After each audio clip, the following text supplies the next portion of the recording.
E aí, John Oliveira aqui, bem-vindos a mais uma aula aqui do canal John Code BR. Então, se você está chegando agora, dá uma olhada nas aulas anteriores. Eu criei uma playlist Python Django, onde eu pretendo criar uma trilha, onde você vai aprender Python de verdade e depois partir para o Django. Tá? Não adianta nada você entender o framework e aprender o framework sem conhecer a linguagem que roda por trás. Então essa aula, o que eu pretendo estar mostrando para vocês? Vamos falar sobre tipos de dados. Muito curso de Python que você vai encontrar por aí, quando chegar na aula de tipos de dados, ele vai falar apenas de tipos inteiros, strings, flutuantes, o que são booleanos, mas eles não vão explicar como realmente funciona o Python, tá? E é isso que eu quero explicar para vocês. É um conteúdo assim que dificilmente você vai encontrar em outros cursos de Python, mas o meu interesse aqui não é passar algo superficial para vocês. O que eu quero deixar é um conhecimento bem sólido para que você possa realmente progredir aí na sua carreira. Então vamos lá. Então primeiro vamos abrir aí o interpretador. Está aqui o Python 7. Não, pega aqui meu Python 8, que foi o que nós fizemos aí a instalação. E aqui do lado tem um programinha que me ajuda bastante na hora da explicação. Vou escolher aqui uma cor branca. Beleza. Para ver se está funcionando. Então, o que acontece, pessoal? Vocês abriram aí o interpretador. Na aula passada eu expliquei como que você abre. Ou você também pode abrir o terminal, digitar lá Python, que vai exibir aqui o shell do Python e dá pra gente trabalhar tranquilamente. Então vamos lá. No Python nós temos os valores inteiros. Vou colocar aqui inteiros. Vou atribuir aqui o valor 20, tá? Booleanos. Os booleanos pode ser true ou pode ser false, tá? Então vou colocar aqui booleano 1. Vou colocar booleano 2. False. Float, vou colocar aqui flutuante, com valores, por exemplo, 2.5, 10.6, nós podemos colocar aqui o pi, por exemplo, complexos, tá? Vou dar um exemplo aqui de complexo, 3j,5 mais 9j, um exemplo, deixa eu ver aqui. Strings, vou colocar aqui texto, vou colocar aqui meu canal John Code BR. Poderia colocar também com aspas simples, tá? Iria funcionar perfeitamente. Temos as listas, vou colocar lista, muito utilizado, tá? Vou colocar aqui, por exemplo, John Code BR. Então, criamos aqui uma lista, nossas tuplas. Uma tupla, ela não é mutável, tá? Eu vou estar explicando isso mais para frente para vocês, tá? Ou seja, eu não vou poder alterar os valores dela, tá? Então criei aqui a minha tupla. Temos o nosso conjunto. Posso criar aqui conjuntos de dados. Temos o nosso dicionário. Tá? Que ele é praticamente bem parecido com um JSON, né? Eu coloco aqui, por exemplo, função dos pontos programador. Coloco aqui idade. Coloco aqui 30 anos. Então nós temos aqui um dicionário. O dicionário aqui e o nosso conjunto, eles são mutáveis, então eu posso mudar aqui os valores deles.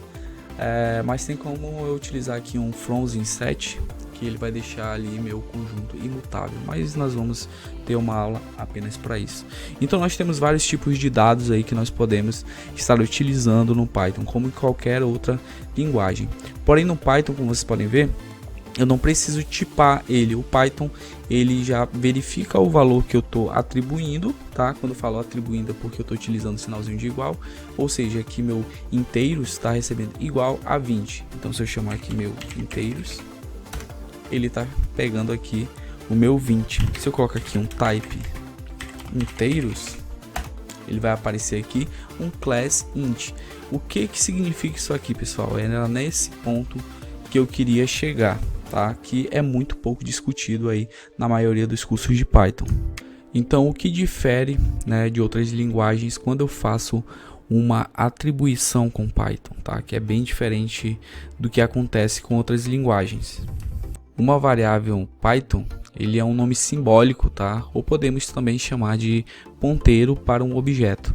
Ou seja, você cria ali o nome da variável e do lado esquerdo você tem o nome da variável, do lado direito você tem um valor, tá? Aquele valor ele pode ser inteiro, pode ser uma string. E o que acontece? Você cria aqui do lado esquerdo, no caso nós temos aqui o dicionário. Vou dar um exemplo aqui do nosso inteiros aqui.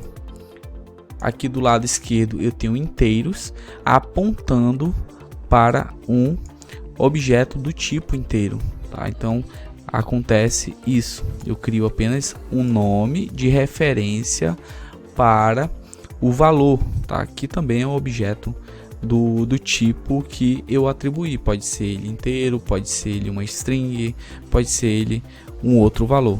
Eu vou dar um exemplo bem mais simples aqui. Vamos lá, vou pegar aqui no caso do inteiro. Então eu tenho aqui um objeto com o valor 20 e do outro lado eu tenho aqui o inteiros. Então o que eu fiz foi apenas deixa eu pegar aqui uma referência, tá? Eu apenas criei aqui um nome que vai estar apontando para o meu objeto, e esse objeto ele tem o valor 20 e ele é um tipo inteiro, então ele é um int. E o que acontece se eu pegar aqui o inteiros e colocar aqui para colocar o nome do canal aqui, John Code, ou seja, um valor aqui, string. Ele vai deixar aqui o meu nome, ele vai apagar aqui a referência, né? E tem mais um valor aqui do tipo string. Vou pegar aqui, colocar menor, então no caso ele ficou John Code. Então ele pegou, eu tenho aqui o valor e ao invés dele estar apontando aqui para o valor inteiro, ele aponta agora para o seu novo valor. Então com isso já dá para você notar que o Python ele é uma linguagem altamente orientada a objetos, né? O valor que você cria aqui, o Python ele cria um objeto com o valor e com o tipo daquele valor. Agora se eu colocar aqui novamente o type inteiros, ele vai me dizer que a classe agora é str. Então aqui eu tenho um objeto str. Agora vamos verificar se isso realmente acontece na prática.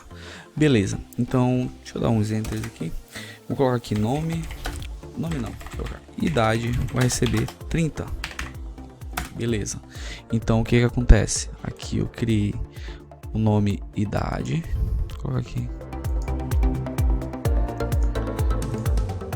idade, para aumentar um pouquinho o tamanho, idade. Aí aqui eu tenho uma caixinha,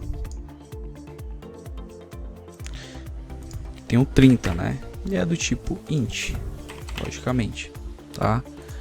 Se eu criar aqui mais um valor, por exemplo, idade 2, e eu quiser, deixa eu colocar logo a ligação, atribuir para o valor 30, ele cria aqui o nome 2 e vai apontar para o 30, tá?